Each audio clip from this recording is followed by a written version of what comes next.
Welcome to the fourth coaching session in this series on mental performance training.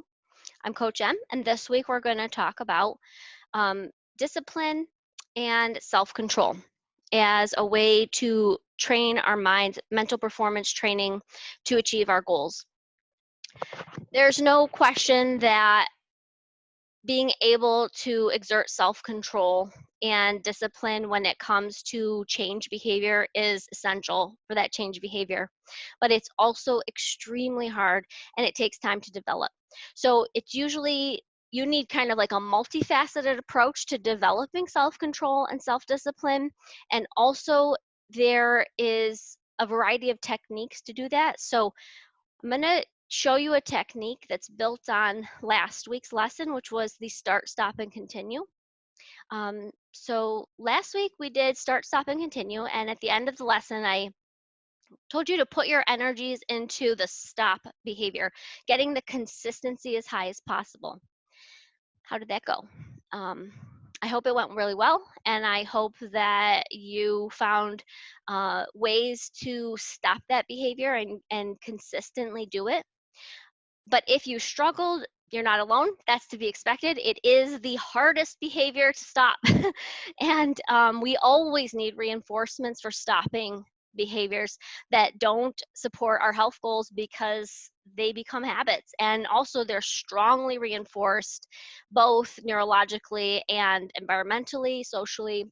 There's thousands of barriers to stopping behaviors that aren't providing us value and aren't helping us achieve our goals.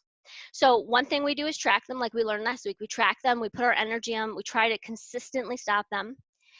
This week, I want to show you a technique you can use if you are struggling to kind of stop a behavior that you feel is not giving you value and is not supporting your goals. And it's delaying gratification. Basically, that is the self-control and the discipline technique that you want to use. Delaying gratification is the first step in stopping a behavior. So if you find you're struggling to stop, I don't know what, soda drinking maybe, or I'm trying to think what, like eating pizzas all the time, or any, you there's something you want to do that you just like, oh, it's a behavior that you just love and it calls to you and you want to resist it, but you can't. Maybe you can't stop it right away and you need to build up to that. So start by just trying to delay it. So let's say you want to have, like, you're trying to cut back on something, maybe sugar. You're trying to eat less processed food, and you come across a tub of ice cream. Okay, and you're gonna eat it. I mean, what can you do? It's there, you're gonna eat it, okay? But you know that it's like one of your goals is to consume less processed refined sugars, and it's just like, oh, I want it. Okay, you're gonna eat it. It's not a big deal. But I'm telling you, if you can find a way to delay just going at it and shoveling it in your mouth the moment you want it, you will start rewiring neural pathways in your brain that trigger that compulsion and that trigger that desire to eat that and have that reward. You'll start rewiring that, and over time, it will become easier and easier. And that desire to eat or to do whatever it is that you're trying to stop, it will get stronger and easier for you to like pass on it intermittently and maybe do it later, or not have ice cream now and do this or that. So there's a few ways to delay gratification strategies. There are many external ways. So you can delay through distraction, you can delay through other external delays. There's also internal ways to delay gratification, and I'm going to show you one of those now.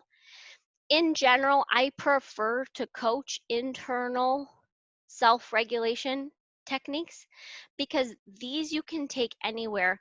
Sometimes when we learn external motivation, external self-regulation techniques, they're helpful for sure, but you depend on them. They have to be there for you to use it.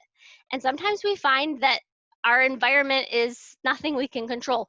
So to develop internal skills like that, internal mechanisms for self-regulation and self-motivation, self-control, hugely beneficial, just because you can take it anywhere with you at all times. So the one I want to show you for delaying gratification is a breathing exercise. And it works because while you're doing the breathing exercise, first it distracts you for a moment, but then it also takes you kind of into this sort of relaxed state, and you lower your blood pressure, and when you come back to whatever wonderful thing it is that you're about to do that you don't want to do but you still want to do it, you have this headspace, and you're like in a better position to decide and to kind of like disconnect from the immediate gratification, which reinforces that neurological reward. So the breathing exercise is 6 seconds in, hold your breath for 4 seconds, and then exhale for 8. So you're going to do that 3 times or 5 times, depending on like how much headspace you really need at the moment, how intense that desire is that you are trying to delay the gratification. And by doing that, you're going to just give yourself a little break. You're going to lower all of your, your blood pressure, your heart rate, especially that hold is very important. So you breathing in and you're going to hold your breath. This is what's lowering the heart rate, taking you out of sort of a stimulated state. And do that maybe 3 or 5 times. And then take a look again at the behavior. You have delayed, and therefore give yourself permission to do whatever you want, because you've delayed the gratification first. You've built that self-control muscle a bit. You've practiced it. You've exercised it. Go from there. Eventually, as you continue to delay gratification, the reward will not be as strong, and it will be easier to just stop the behavior that you've decided that isn't providing you value towards or helping you reach your goals. Okay, so that's the last lesson in the series. I hope you've enjoyed them.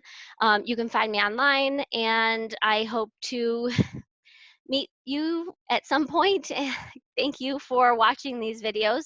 And if you have other topics on mental performance training that you're interested in having me do some videos for, let me know.